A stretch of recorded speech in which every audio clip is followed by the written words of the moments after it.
It's Thursday, 2nd October. Good evening. Welcome. This is Ghana Tonight. We're live from Sabata Desawe Kanda. Also live on TV3 Ghana on Facebook and on DSTV channel 279. We're all across the world on 3news.com. We're also on 3FM 92.7. I am Alfred Ocansey. Tonight, ahead of tomorrow's civil society engagement on illegal mining, we gauge the expectations of some of the invitees and what they're taking to the table of that conversation with the president tomorrow. We're big on this fight against galamsey tonight. Stay with us. Also here on Ghana Tonight, calls for a broader policy conversation on sexual misconduct in schools heightens following the resurgence of these viral videos.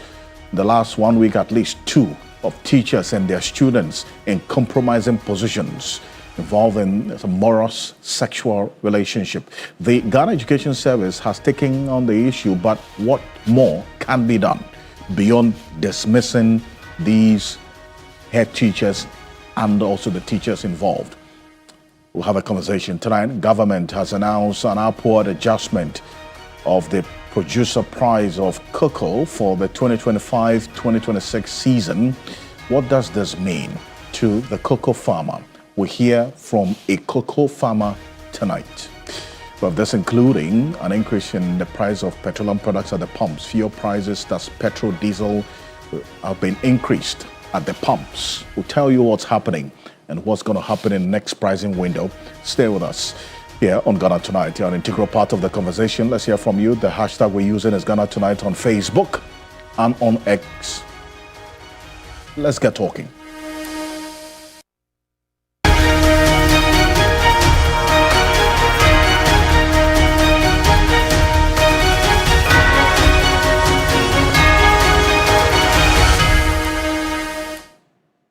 Let's settle for Ghana Briefs.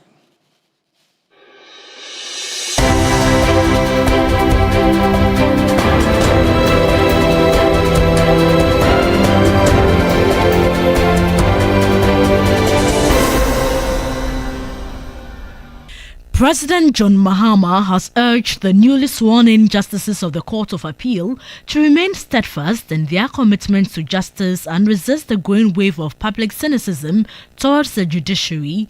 He entreated them to inspire confidence in Ghanaians by their judgment and restore hope in the justice system. Criticisms of judgments is not the end of hope. It is the evidence of hope. It shows that Ghanaians still believe in the courts, that justice still matters, and that verdicts have meaning in their lives.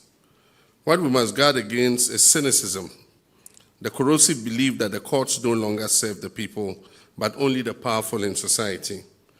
To rebuild trust, our courts must demonstrate in word and deed that justice is not compromised by status, wealth, or political convenience.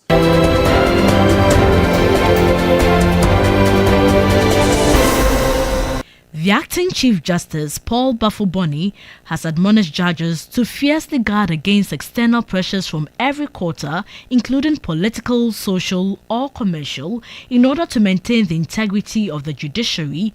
He was speaking at the conference of the Association of Judges and Magistrates in Accra. There is a growing public perception that sentences for environmental crimes and drug offenses are either too lenient or inconsistently applied. We must work towards harmonizing sentencing practices to ensure proportionality, deterrence, and fairness. We must fiercely guard our independence from external pressures.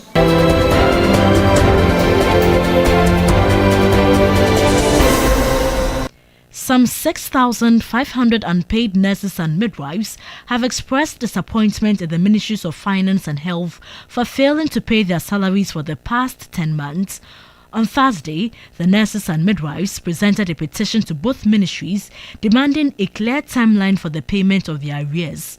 Receiving the petition on behalf of the Finance Minister, Deputy Minister of Finance Thomas Nyakwampim acknowledged that the challenge was one of several the current government had inherited. He, however, assured them of government's commitment to resolving the issue. There are a lot of legacy challenges that we inherited, and we are working earnestly to fix all of them. Issues of health, workers who have not been paid, not just you. There are even some doctors and others are seriously being considered, and you are going to receive your salary.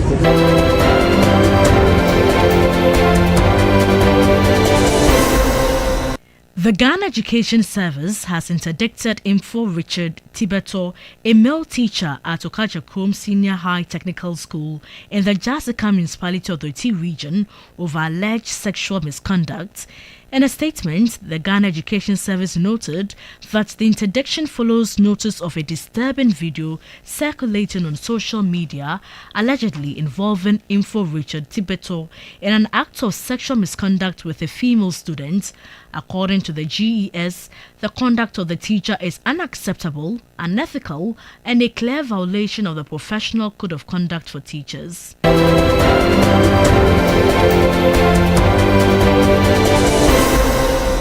The minority in Parliament has accused the Minister of Communication, Samuel Nati George, of inconsistency in the ongoing standoff with MultiChoice over DSTV subscription fees, asking him to either resign voluntarily or they will mount pressure on government to remove him. Addressing the media, the Member of Parliament for Ibirim and the Deputy Ranking on Parliament Communications Committee, Charles Uredu, questioned the U-turn in the minister's stance on the matter. For this display of ineptitude, incompetence, and penchant for deceit, we of the minority demand that 1. The minister render an unqualified apology to Ghanaians for the waste of the nation's time and resources on this venture. We call on him to account for the fines levied on DSTV. We deem him unfit to continue as the minister for this strategic ministry of communication, digital technology, and innovation.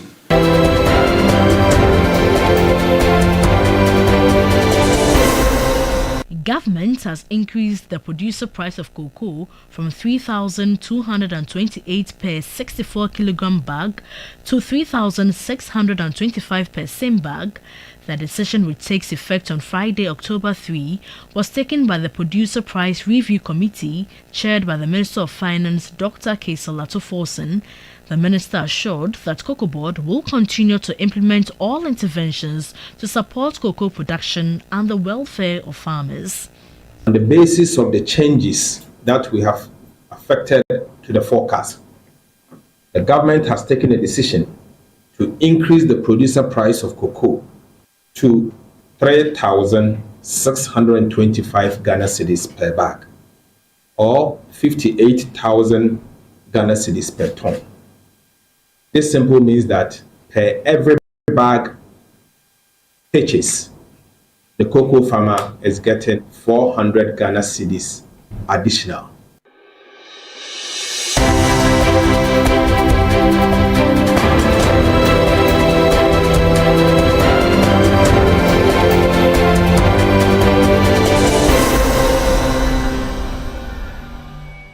Okay, that's more news on 3news.com. Make some time and visit 3news.com. This is Ghana Tonight. We're live as well on 3FM 92.7, also on TV3 Ghana on Facebook, and also on YouTube. We're streaming on TV3 Ghana and on X as well. There are so many ways you can connect with us here on Ghana Tonight. It's always proudly brought to you by Flamingo Paint, simply superior. Sasso Insensai Spray and Call Tum Preko coming up next year on Ghana Tonight. Before we get into the matters on the table, we were big on Galamsey tonight for a number of reasons. And there's a latest coming from the Ghana Armed Forces as well regarding some soldiers, military personnel who are captured on video allegedly involved in these matters of illegal mining and so on. There's a release coming from Ghana Armed Forces. It's just breaking news coming through right now. Stay with us, we'll get into it. But coming up next year on Ghana Tonight, ahead of tomorrow's Anti-Galamsey Forum, civil society voices are sharing the expectation. The Galamsey fight, is it on? Has it been on? What is their expectation exactly of government beyond the number of achievements that the president points to in this fight against Galamsey, the number of persons who have been arrested, the number of excavators that have been impounded, chamfans that have been destroyed, water pumps that have been seized, and the forest reserves that have been retrieved from these illegal miners. Are these enough to, as it were, giving a clear, direct, convincing, positive indication that there's commitment, political commitment to fight galamsey? And that's the question we're going to find out from one of the invitees to this meeting. But civil society organizations will be meeting tomorrow to engage on matters of illegal mining. This is upon their request and invitation of His Excellency the President John Dramani Mahama. He has a statement that came through earlier in the week. On Monday evening, we got this statement signed by Dr. Callistus Mahama, Secretary to the President. And in fact, he wrote this statement and this letter upon the instructions of His Excellency the President. The engagement expected to be at the Jubilee House tomorrow, 12 noon. Remember that we're going to be monitoring this quite closely. Kamala Kluche is our presidential affairs correspondent. Is going to be there. And whatever would come out of the meeting, there's going to be an engagement with the press right afterwards. We will be there to bring you that details. So keep an eye on TV3. But this engagement, according to Dr. Callistus Mahama, is aimed to provide a platform for what has been described as frank and constructive dialogue between the government and civil society on the menace of illegal mining, with a view to harnessing collective expertise, perspectives, and solutions to address this national challenge, right? So that's the focus. That's the objective of this meeting. Frank and constructive dialogue. And these are some of the invited organizations: Catholic Bishops Conference, Christian Council of Ghana, Ghana Episcopal and Charismatic Council, Office of the Chief Imam, Ghana Muslim Mission, Arocha Ghana, one of the NGOs in this fight against galamsey, Imani Ghana. Well, if actually it's Imani Africa. That's also captured on this letter. There's Institute for Democratic Governance, IDEC. There's Center for Democratic Development, Responsible Cooperative Mining and Skills Development Program, COMSDEP, Ghana Coalition Against Galamsey, that has Engineer Dr. Kenashigbe in there as well, Media Coalition Against Illegal Mining, Eco-Conscious Citizens, Awolasewa, leading this group, University Teachers Association of Ghana. They've just elected the first female president of that association. She's going to be there. Fix the Country, Oliver Bakavon, Star Ghana Foundation, Center for Democratic Transition Ghana, Ghana Chamber of Mines. You have them all in there. Well, one of the invited organizations, founder and president, is joining us on Zoom right now to have a conversation on what posture they are going into this meeting with. Franklin Kojo is president, founding president of Imani Africa, one of the invited organizations for this meeting with the president tomorrow. He's joining us on Zoom right now. Mr. Kojo, good evening. Thank you for joining us here on Ghana Tonight. Good evening. It's always a pleasure to be with you, Alfred. Perfect. As always, good to connect. Now, tomorrow, you're going to meet the president, 12 noon. It says the objective of this meeting is a frank and constructive engagement. What posture are you going to this meeting with tomorrow? Well, so the agenda has been set, frank and open discussions, right? At the point, I was wondering why we're going to have the meeting, and because I thought that we've had conversations about this matter for years. You know, the last guy who occupied the office actually put his life on the line, but he couldn't actually deliver. And so the current president, who also promised to do much about galamsey, is calling for a meeting. Then maybe there must be something more important he wants to tell us. But beyond it being a meet and greet, I think we'll have to have those frank conversations really. And I think that for me, I'm just going to ask for timelines, and essentially, I want the minister, the president, to tell us where we are, where we were when they took office, where we are at right now, and what ought to be done in order to clear the waters. I mean, that's all we all need, right? And so we want a timeline, some KPIs that will be put in place so that we cannot measure. I've said that if we don't see any results after 3 months, or probably after 2 months, then the next meeting I may not be attending. So clearly, in the spirit of frankness, which is what the Callistus letter suggests, or is asking of us, then clearly we should deliver. So for me, I think initially, as I said, it's going to be a meet and greet. I think it goes beyond that to the extent that we can collectively ask for timelines, certain KPIs, and again, we'll be willing to ask them what they require of us as civil society actors. We are not mouthpieces of government, but again, we interact with, or we interface with government and maybe the lay people. So maybe they should also ask us what they want, what they really expect of us, and I think we'll deliver. I think that tomorrow's meeting will be interesting, and yeah, so we're having frank discussions, as they say. I see. Then you cite what's happened before. The fact that you say, look, this kind of meeting, this is not the first time it's happening. Nana Dankwa Akufo-Addo met you, and so to the extent that this is happening again, it doesn't excite you that much. But what do you want to see different with this second one, beyond the expectation that you're going into this meeting with? I think what I want to see is to have a minister for the sector actually do a whole PowerPoint presentation for us, basically showing us all the map. I mean, an aerial photography of what plagues Ghana, and as I said, a timeline of what has happened from the time they took office up until now. All the initiatives he and his boss have initiated and the party have initiated.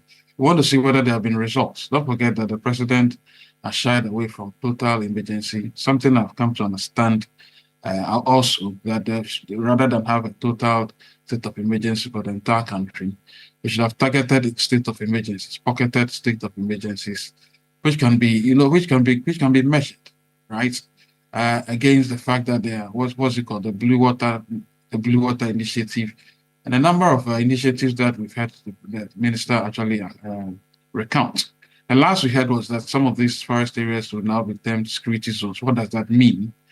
And for me, apart from showing us that, we want to see the timelines as to what will be attained. So in a month's time, when we meet, we should be able to get results, right? Maybe 2 months away, we should also know what we are attaining, so that we ourselves can measure. Together, we can measure the performance, so that it will not be the government telling us alone and people disputing, opposition people disputing. We should do it collectively. And that's what I think will be taken away from this meeting. Otherwise, it will be another talking shop. I expect and I hope that this will be happening. Prior to this meeting, the president has highlighted a number of things that he says that, is the reason why he is reluctant in declaring a state of emergency, which you say that you have come to appreciate that, the calls for a declaration of state of emergency may not be the solution. I heard you reference that. Correct? Actually, what I mean is the total declaration of state of emergency for the entire country would not be the best. But if there's the targeted areas where there's the previous harm that have been done to the forest, those targeted areas, if they are declared no-go areas and they're security zones, we want to see increased activity, which would deter people from going into those forests. So that's what I mean when I say that. I see. And then the detail of what the security zones declaration means, because then, yes, the Minister for Lands and Natural Resources hinted this. We don't have much detail of what would entail, what this whole security zones thing would entail. That's one demand you would make tomorrow, to have some detail. Without a doubt. I don't think coming into the meeting, they should just come and be telling us, we declare the area security zones. What does it mean to declare an area security zone? What resources are you deploying there? What obstacles are you facing there? How much will all these things cost? And if there are, we should always remember the numbers, right? Don't forget, some time ago, some people decided to deploy drones. I think we paid about $2 or $3 million for those drones.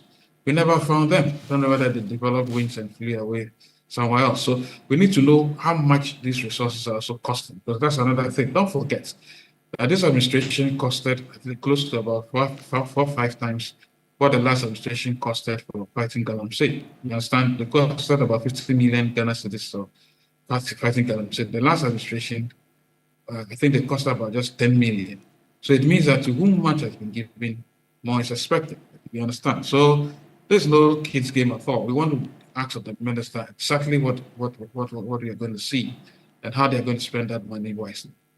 I see. And on the president referenced a number of things that he says was the reason why he was reluctant in declaring a state of emergency. One, the number of persons who have been arrested, been involved in Galamsey, over 1,000 of them, the number of chamfans that have been destroyed, the number of forest reserves that have been retrieved, the 9, but now he indicated 7, 2 of them had been compromised, and at the time, the security agencies had strategized to move in to reclaim these forest reserves that were hitherto taken over totally by illegal miners, and then the number of water pumps that have been retrieved and given to various government agencies, that's local agencies, to now use for the advancement and development of the country.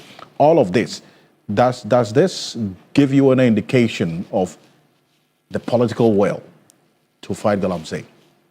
It looks to me that when the president substitutes these numbers for a state of emergency, I think he means that, look, the state itself has to be prepared. In a state of emergency, what it means essentially is that, well, there may be many, many more arrests. There may be certain procedures that you need to apply in terms of certain principles so that they will not be against the Constitution. How fast will you process these people for court? You understand? Why are you going to keep all these people? I think it's very important. That's why the state of emergency matter, much as we all agree it should be done, it seems to me that he's been able to convince us that the state itself is not even prepared or not quite ready now to accommodate all these persons who may be probably tracked out and arrested and put out in jail and all of that. So the state's ability to process people quickly is also has been called into question.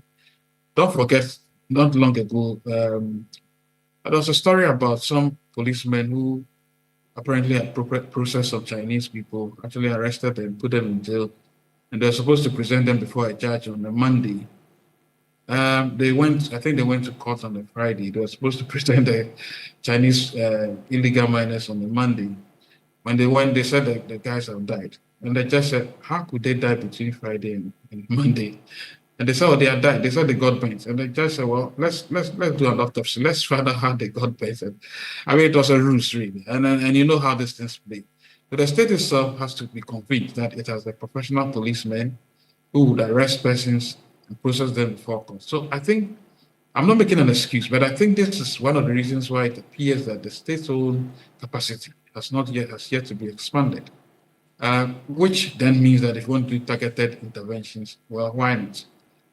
Because in a state of emergency, you could arrest both people who may be culprits and those who are not. It's a bit of a stretch, really. But just notwithstanding, we just want to see our water, our rivers and precious water bodies clean. That's what we want to see. Because as it is now, it's a bedlam, really. And I don't think that any civilized country should be sitting accustomed to this kinds of what I call deviant behavior. Befitting a country that is at war. I don't think that's what we should be doing. And rightly so. And stay with me, Mr. Kojo, and because this matter has a number of legs, including how it's impacting on, for instance, cocoa farms. A number of cocoa farms have been impacted by Galamsey. Some cocoa farmers have had no choice than to sell their cocoa farms as well to illegal miners. As a result of they either giving higher prices and enticing them with the money, or even leaving them with no choice than to sell. But my colleague, Yvonne Nikoy, who's our Eastern Regional Correspondent, spoke to a cocoa farmer on how Galamsey is impacting on cocoa farms in the area. Take a look. Yes, see right behind me, the illegal activity that is going on over there. When it rains, all this water will just pass through my farm. When it happens like that, you see some of the plants dying. Okay, so because of this, we are also not getting clean water to work in our farms. So me particularly, say, I find it difficult to now even come here. I've been discouraged. Why? Because this farm last year, you can see I harvested it last year. That is why the leaves are now coming again. And this is Hentia. This plant is helps at the same time spice. And I want to tell you that this one feed my family. But at the end of the day, looking at this illegal activity that is going on, my farm is being destroyed. Getting people to buy Not that they don't need it, they need it, but they are afraid. Because if there should be a research indicating that mining communities, there is a threat concerning our food security, then it means that people will not now become, even they'll be afraid to even buy something like kontomire, something like abedu, and which they think it will affect them. Well, and thankfully, Mr. Kujo, we have also been joined by Stevenson Ananeboating. He's the president of the Ghana National Cocoa Farmers Association. Mr. Ananeboating, good evening. Thank you for joining us here on Ghana Tonight. Hello? If you can unmute for us, that will be good. Okay. we can, yes, perfect. Yeah, good evening, my brother, and good evening to you all. Thank you so much. Now, you had one of your colleagues, cocoa farmers, to walking us through the impact of Galamsey on the cocoa farms. Now, you are also in there as well. Just give me an idea of the extent to which Galamsey is impacting on you, cocoa farmers, as we speak. This has been a very serious impact on our side. In fact, cocoa farmers, we have no choice, just like you've been saying all the time. When it happens like that, difficult for us to even complain or lodge a case at the police or anywhere. So we are always worried about the situation. This is because it's not easy for us, because at the end of the day, they are pushing the blame on us. But this Galamsey issue has become so difficult on our side that the chiefs and those who are involved, the community leaders and so forth. So we cocoa farmers, we normally rent the land from the chiefs. So when the chiefs sell the land and the Galamsey people start their business, it becomes very difficult for us to tell the police or report to the headquarters or any of the immediate quarters, so that they also help us to rescue from such situation. So in fact, it has really had a very bad impact on us. I see. And what would you expect in terms of interventions from government specifically?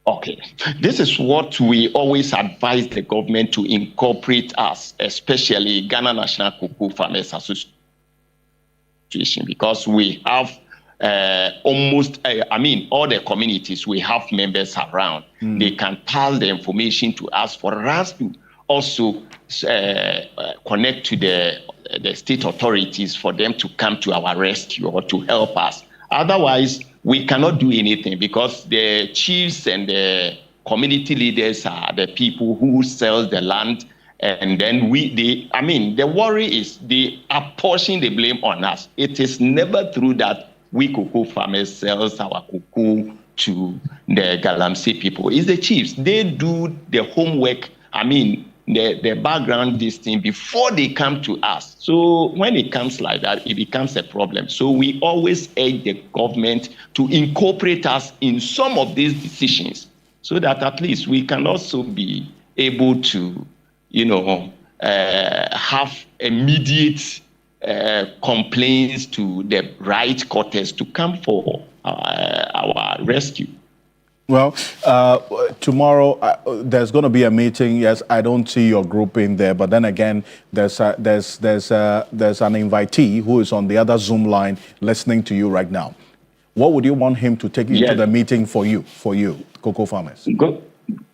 Good. This is what we always complain about. It looks like almost every time we complain about the government, we don't have any problem with the government, or we always want some governments to be unpopular.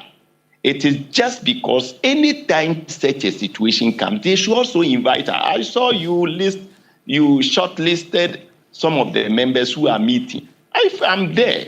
I'm representing a large number of cocoa farmers. Why is it that we are not invited? They knew very well that we are the largest farmer group in the country. Why is it that they did not invite us? At least when they incorporate us in their decision making, we also come and share idea with them and know how best we can go. So if it happens like that, it becomes a problem. So like you are saying, we have nothing to tell them because they are the top people and they decide for themselves. And for a long time, farmers will never be included in decision making. I mean, when the policy makers are making their policies. So, well, we cannot say anything. Oh, but because you have not been invited, you won't suggest, you won't tell Franklin Kujo what do you expect government to do? We are there, and fine. You know, any letters. In fact, we've written when this government even came to power. We've written several letters to them. Even I remember one of the letters, the president himself, His Excellency Mahama, referred the letter to the Minister of Finance to write to us. I remember one day, one of the secretaries called me and they were asking the letters are 3, so how they should write the letter. And I told him, I mean, when we were writing the letter, we didn't consult them. So if the letter has come, they should reply us. I mean, this is what they do. So I don't know what I'm to tell them. If I'm there and then the discussions is going on, then I can be able to also express my view on that effect for my people. So for now, I don't know what to say. This situation, I mean, what they do normally is to apportion the blame on us that we cocoa farmers are selling our cocoa to the Galamsey people. But you see, when they are doing this thing, and if you decide not to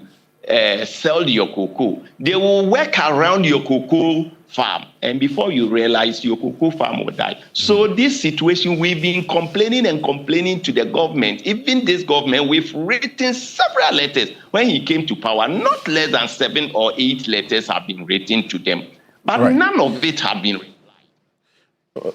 Right. But, so, Mr. Boateng, stay with me. Mr. Kujo, at least you've captured some concerns of the cocoa farmers. Right. You can take something to the meeting tomorrow for them, is it not?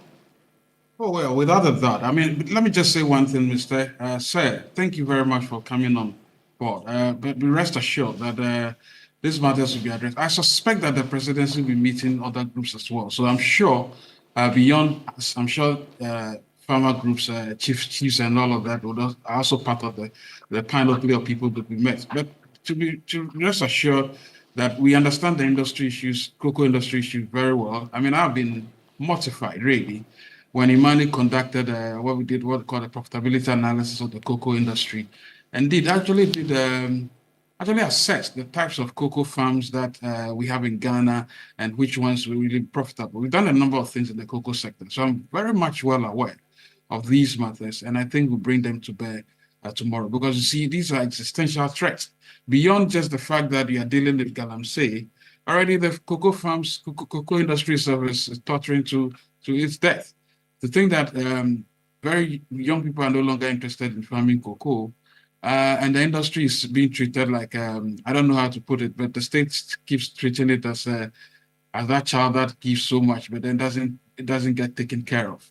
And I think this has to change. We need to move beyond announcing producer price of cocoa to dealing with the cocoa industry in a very holistic manner, which includes these threats that we are facing right now. These are existential threats. And we're already losing the cocoa edge to the likes of Ecuador and other countries that are coming up as well. I mean, look, this is a serious matter. So, sir, I'm not too sure the presidency will make light of the issues you mentioned. I suspect that at some point they may have meetings with you. But the point really is that we already know the problem. We already know the issues. So let's get on with it. So even tomorrow, as we are going to be there and represent various interests, rest assured that some of us are very much interested in even sustainable alternative livelihoods. The way it's done and the way it must be done must be the ones that can compete with the likes of, the cocoa. And it's possible. Look, there's a gentleman who runs a confit factory, right? You know that gentleman. He's taken a number of young people out of Galamsey. And today, I can attest, there's a gentleman that buys confit juice from around the actual area.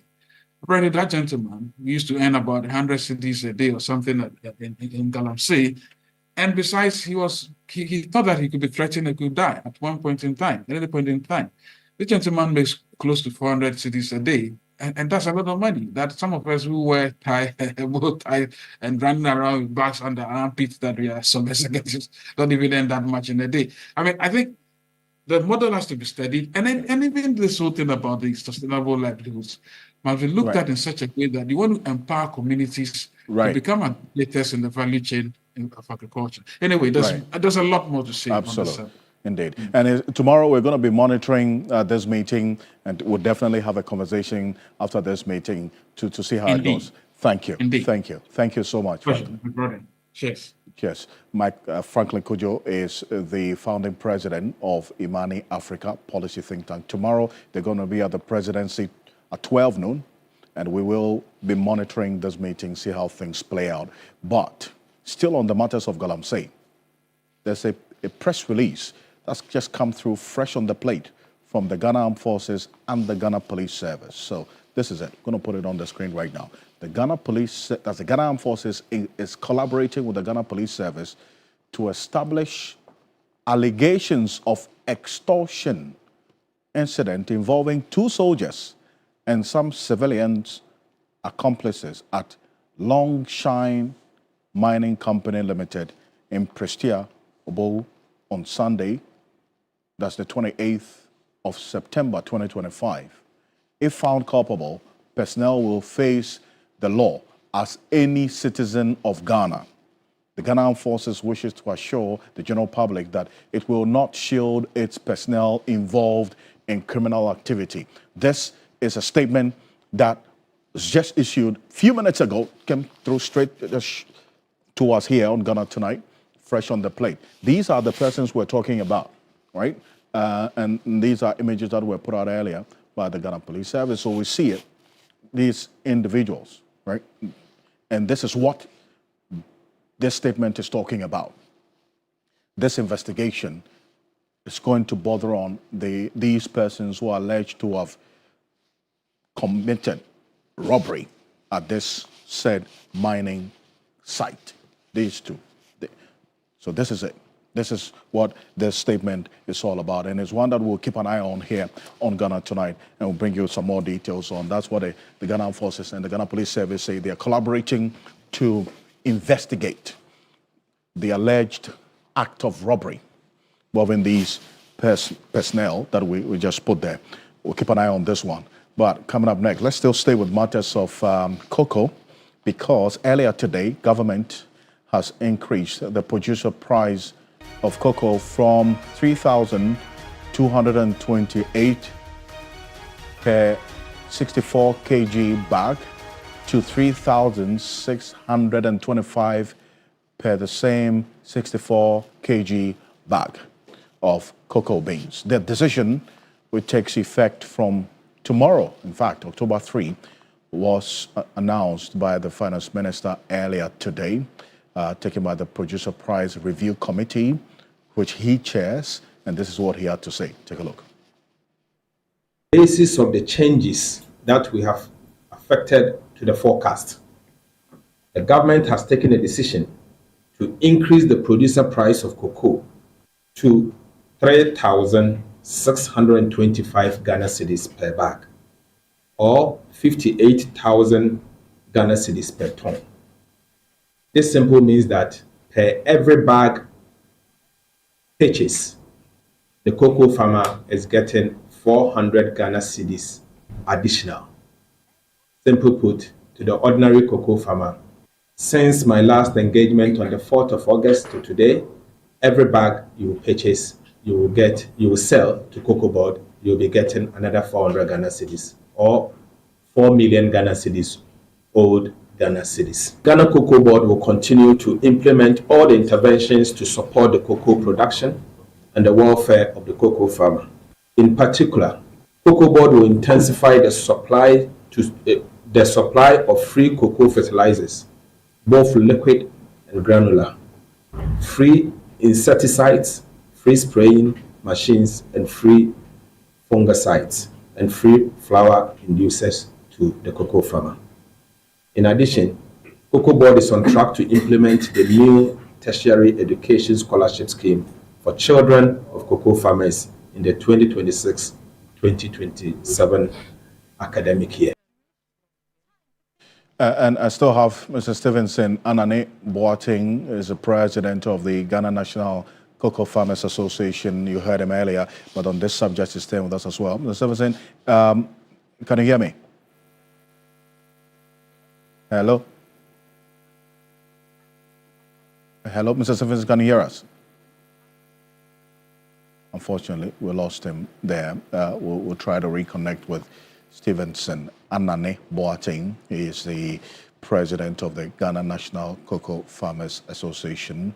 And this is Ghana Tonight. But there's one other aspect of this the finance minister's statement detailing what this intervention really means and what exactly the impact of this will be. Additional 400 cedis for the 64 kg bag of cocoa beans.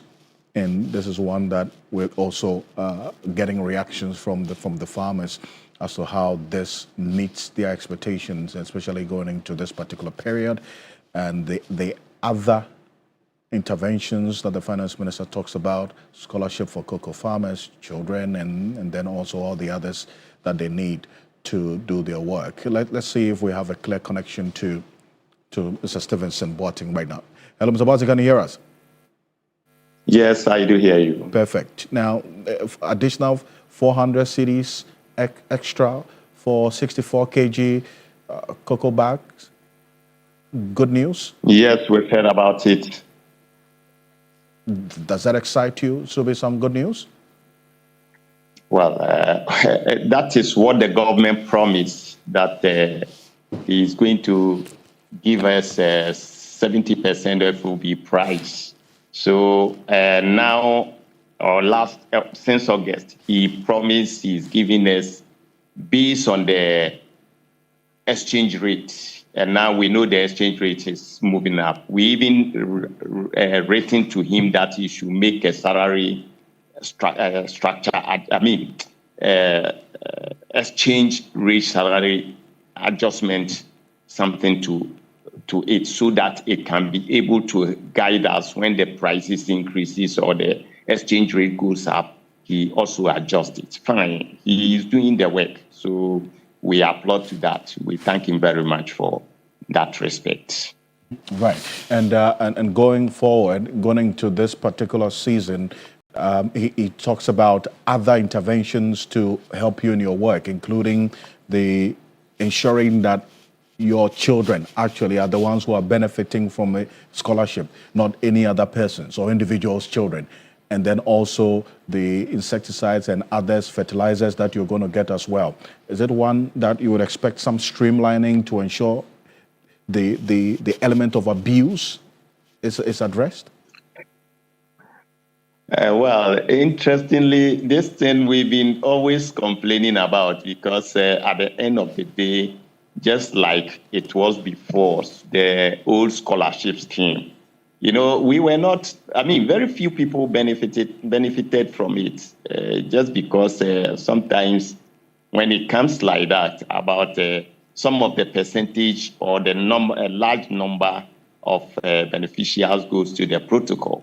So we always expect the governments to make sure these things, when it is implemented like that, he added to our price, so that we can also manage our children. Because we always wondering why government always wants to take care of our children. Meanwhile, if he wants to take care of our children, he should also consider that, it covers almost every cocoa farmer, not very few of them, and then the others enjoy.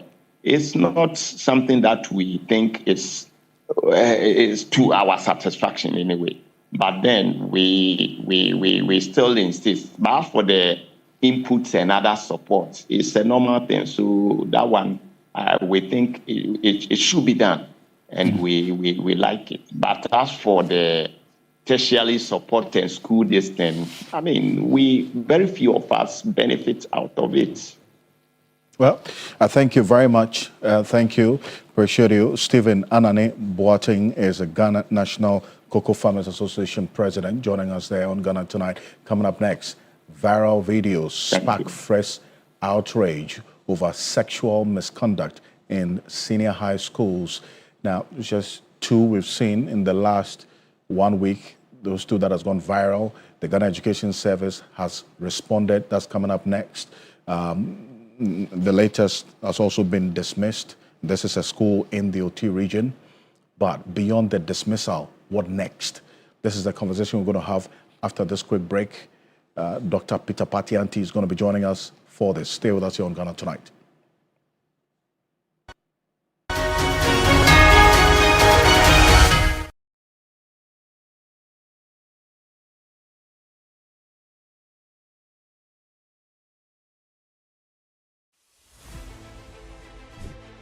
Reporting from the Takoradi Market Circle. From the heart of the Upper West Regional Capital. From the heart of the Ashanti Kingdom. Reporting from Sinyani.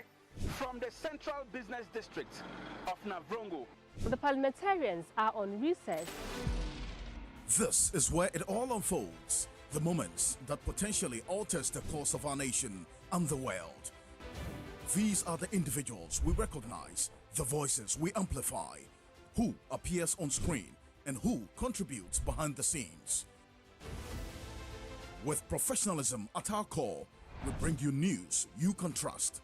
Impact journalism that makes a difference. This illustrates how diverse perspectives enhance our strength and reinforces our mission. This is 3 News.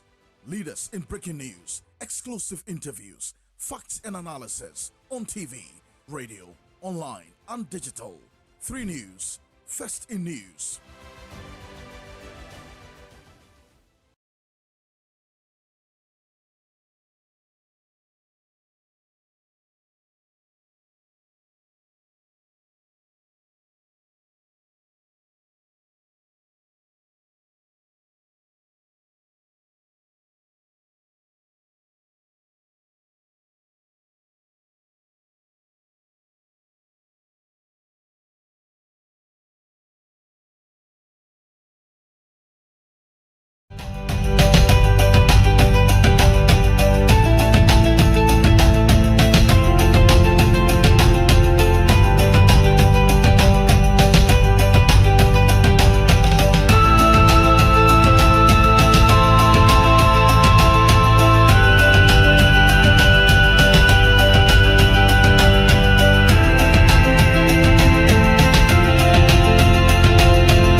Welcome back. This is Ghana Tonight. We're live on 3FM 92.7 now. Two teachers, and that's coming up next. Two teachers are currently being investigated for their alleged involvement in sexual misconduct with their students in senior high schools. The Ghana Education Service, in each of the instances, has issued statements detailing how they are actually handling this particular issue. But there are calls for a broader conversation on this, and we're going to walk you through, just for the uninitiated. The first viral video that the GES took action on was the one involving the assistant headmaster academic for the KNUST Senior High School, that's Charles Akwesi Edu, who was captured in this video, gone viral, compromising position with a female student. And then also they indicated what they had done, prohibited him from going to the school. And in fact, he had been removed from office already. That's the one with this KNUST one. Just when we were just getting over this KNUST saga, then another one popped up. This time around involving a teacher of Okaja Krom Senior High Technical School in Jasika Municipality of the Oti region, in an act of sexual misconduct, again, with a female student. Now, this is Mr. Info Richard Tibeto. That's the name of this second one in this disturbing, the GES described this one as disturbing video that's circulating on social media. And they are taking the same path. It says it's an ethical, clear violation of the Professional Code of Conduct. Tibeto has already been interdicted and prohibited from entering the school premises pending further investigation into the matter. Now, Dr. Peter Patianti is the executive director of the Institute for Education Studies, one of the foremost CSOs in the education space, is joining us right now. Thank you for joining us here on Ghana Tonight, Dr. Anti. I mean, would you side with those who say this has become a talking point because there are videos that have gone viral capturing this, but it's been going on for quite a while? You know, we talk about it and then nothing really happens. What is giving the fertile ground for this growing incidence of teacher-student sexual relationships? To your viewers, I think it's the advent of social media is projecting this more into the system. 2-3 years ago, I did a study with Girls Excellence Movement on the challenges that girls face in their education, and it became clear to me as I traveled across the country and I spoke to young girls. I realized that a lot of them have been going through these challenges, just that they find it difficult to communicate this to anybody because when they say it, they are seen as bad girls or they are victimized. So for me, social media is just bringing out something that has been with us for some time, and it's just projecting it for us to have a broader discussion around it and see how best we'll be able to make sure that our schools are safe havens for our young girls and not avenues where they are preyed on. Forward in terms of beyond this dismissals of the culprits, so to speak, the head teachers and the teachers in there, what should be the thinking to ensure that this does not continue?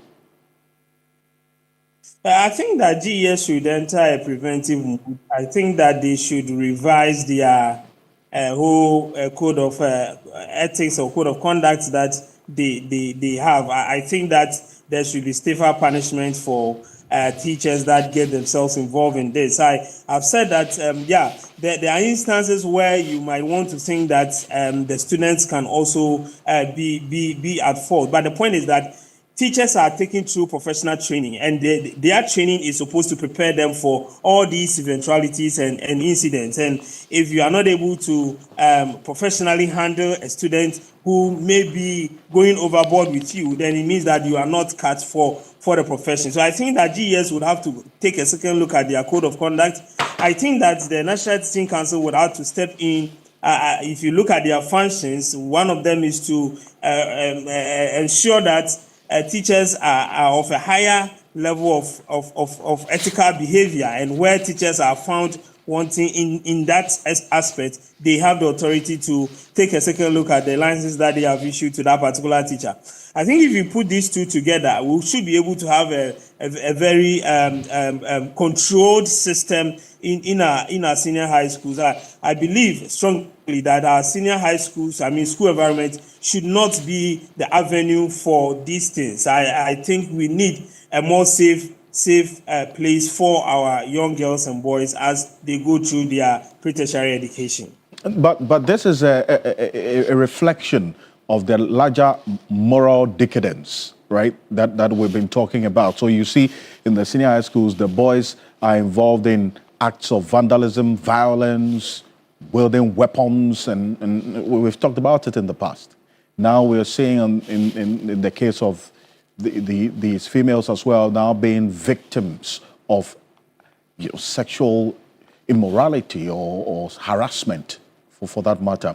So what's the weakness that is really giving rise to this or creating the fertile ground for this to fester? Alfred, you see, our society is changing. As sociologists will tell you, that society is dynamic. So it's understandable. But for me, it seems our society is changing from the good to the bad.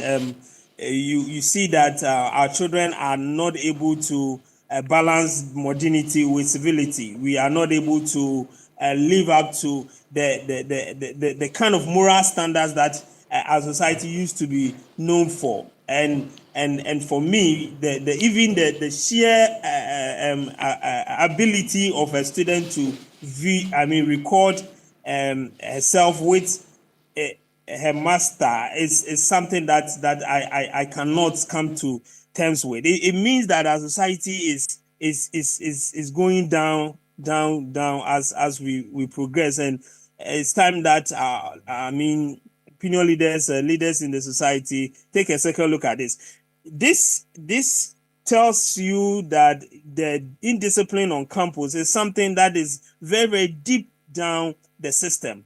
Because if a student is not supposed to use a mobile phone on campus, and that student feels comfortable to even use it around the academic head, it tells you that sometimes the teachers might be part of the reason why we are experiencing that kind of indiscipline on campus. It means that sometimes the authorities are practically the enablers of indiscipline on campus. And these are conversations that we need to have.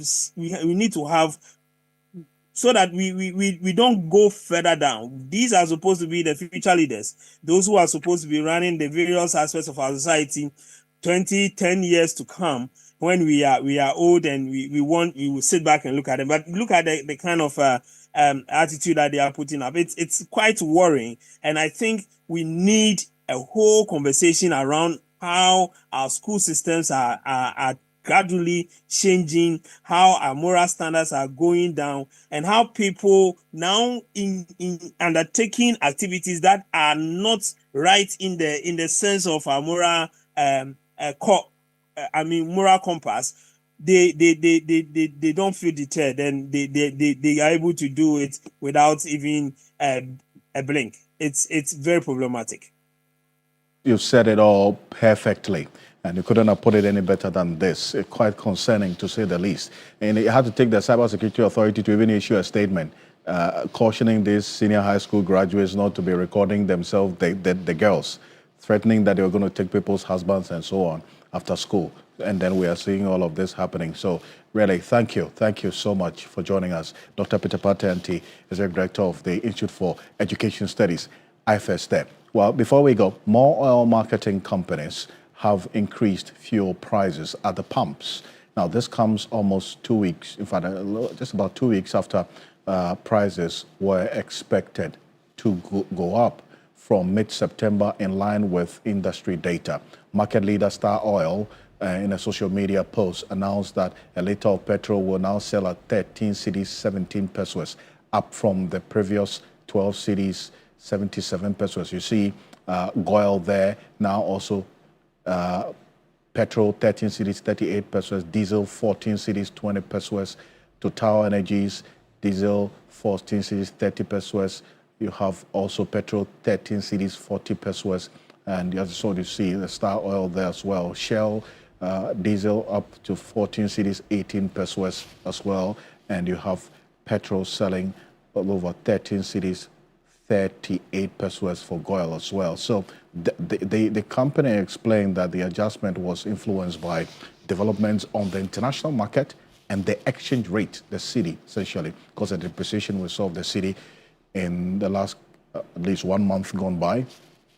And we've seen this increase across the number of OMCs, that's the fuel stations across the country.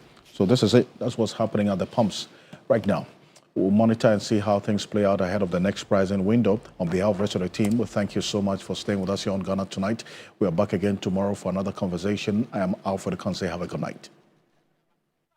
Ghana Tonight is brought to you by Flamingo Paint.